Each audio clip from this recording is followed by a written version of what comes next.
Assalamualaikum warahmatullahi wabarakatuh. Ashama harka fuunee jirtu obboleewwan kiyya hundumti keessaniyyuu kamiin nageenya isin badhaadha. Alhamdulillah innis naga jira. Fedhii rabbiitii walitti deebinee jira ammallee alhamdulillah. Egaa obboleewwan kiyya viidiyoo waa'ee dhukkuba tinkaarotii irratti hojjedhe irratti gaafii baay'eetu iyyuu ka'ee jira. Gaafii baay'ee na gaafattanii jirtan jechuudha. Gaafiiwwan san keessaa gaafii viidiyoo biyya duraa irratti illee dubbadhee jira. Namoonni baay'een koomentii yeroo nu barreessitanii rabbiif jedhinaan jettanii rabbiif jedhinaan jennaa obboleewwan kiyya. Tarii koomentii kana osoo argeen turee jira ammaayyuu isin garuu rabbiif jettanii rabbiin na qabdanii maqaan rabbii ulfaattuudha bakka kanatti hammaan danda'ee nani isiniif hin deebisuu yaala jechuudha. Bakka kana gaafa kana jedhu an doktora dhukkuba kanaa ta'eetii miti. Garuu akka nama tokkootti dhukkuba kanaan qabamee dhukkuba kanaan dhibamaa ture. Dhukkuba kana akkamittiin akka wal'aanamee yeroo jalqabarraa maalirra akka ture isiniif ibsee ture.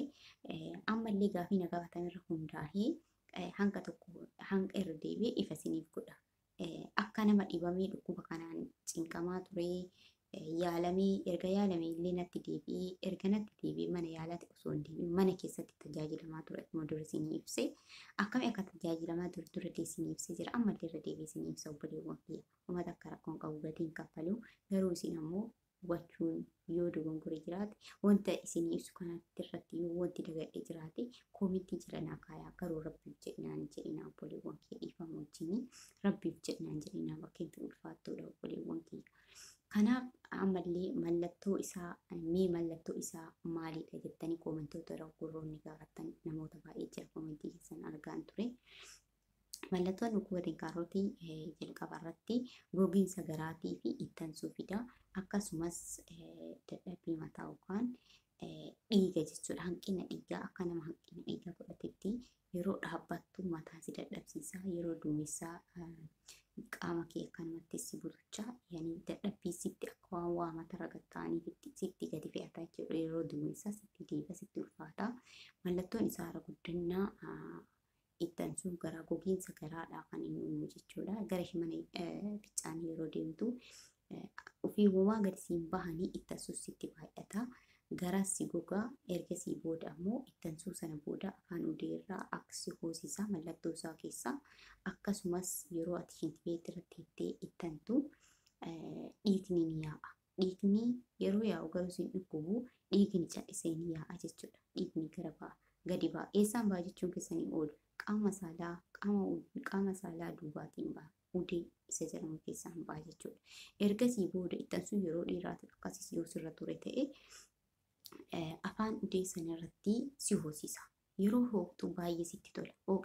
Hooqxee harkarraa deeffachuuf hin taatu garuu hottoo sun miidhaa guddaa fida. Yooni yeroodhaaf kan qabu baatta.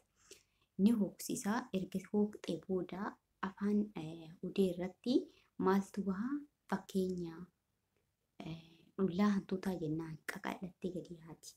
Isitu baha afaan udee irratti akkanatti akka fakkeenya dhullaa hantuutaa taatee pussettee gadi baatee teetti jechuudha.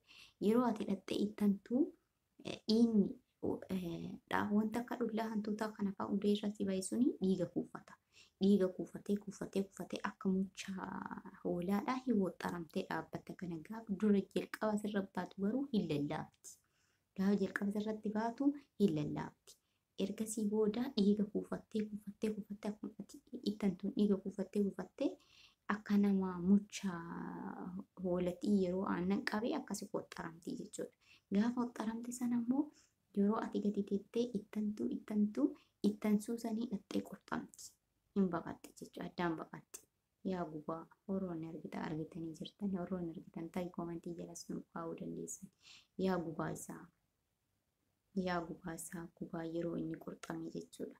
Yeroo inni akkasii dhoohee bishaan dhiqachuu hin dandeessu. Yeroo tarii gadi mateettee ficcaantee jiini achi bakka san qaqqabeetee ilaalaa isa akka malee si godhe jechuudha. Sammuu kanaan akka waan hodhakkaa sammuu kanaan ibidda osii bu'aa jiru sitti fakkaata jechuudha yeroo san. Tarii warroonni haala kana keessa turtanii argitanii jiraatanii as jalattis nuuf kaa'uu dandeessan. Si gubaa mallattoo kana fida jechuudha. Erga jalqaba irratti ittansuu fidaa achi booda hooxxoodha achi booda dhiiga ergasii booda adeemsumaan deemee akka dhullaa hantuutaa suni bahaa gaafa dhullaa hantuutaa sun godhate dhullaa hantuutaa sun waxxaree jedhe sadarkaa ciminaa irra deema jechuudha.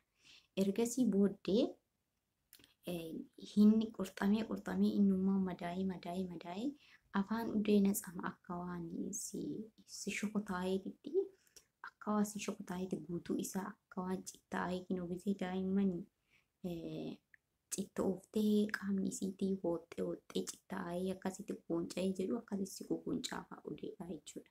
Gadi taa'uun makaraadha. Yooni yeroo sanittanii shirooppii dhuguudhaan akkasumas kiniinii fayyadamuudhaan kiniinii tokko jira. Kiniinii maxxanseen ture dura suuraa irratti ammallee isiniif maxxansa. Kiniinii sanirratti akkana addaan gadi baqassee kiniinii sun hangana dheerata.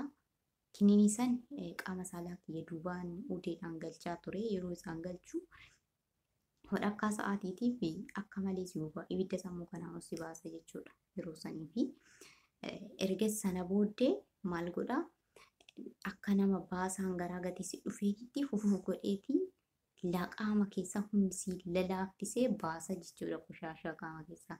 Waan kana hin ta'in ittantee akka duraa sanii sadarkaa dhullaa hantuutaa fakkeenya dhullaa hantuutaa ta'ee si shokotaa'ee yoo jedhe akka duraas ittanuun deemu baay'ee ulfaataadha. Yeroo tantu madaahee jira madaahee ol ga'ee jira waan ta'eef inni dhaqee qurxama dhiigni hin bahaa gubata laalaa isaa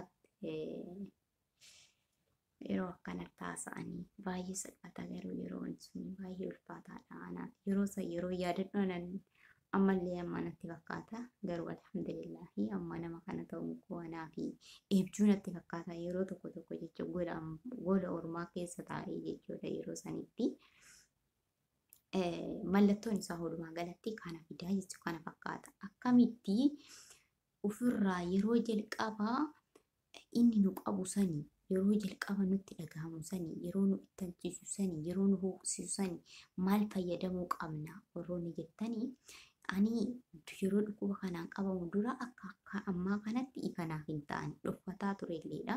Namni ani kan jiraadhu gola ormaa keessaa ijoolleen namaa wal argee kana yaada bal'innaanis yeroo akka ammaa kana yeroo sanii akka ammaa kana miti wanti hundi akka ammaa kana hin babal'anne haa ta'u garuu dhuffachuun koos baay'ee na miidhe dhuffataa ture saalfadhee qaama saalaa kana maal jedhii himadhaa maal godhaa baqa kana sammuu kee keessa jira jechuudha.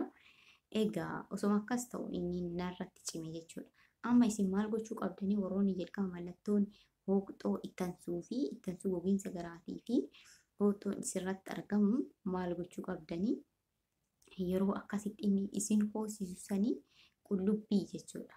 Qullubbii cafacaftanii soogiddattii dabaltanii cafacaftanii dhaxxanii afaan udeedhaa irratti dibdanii cadhistanii masaajii guutan jechuudha. Yeroo inni isin hoosisu sun baakteeriyaa naannoo san waan jiruuf si hoosisa malee waa biraa miti.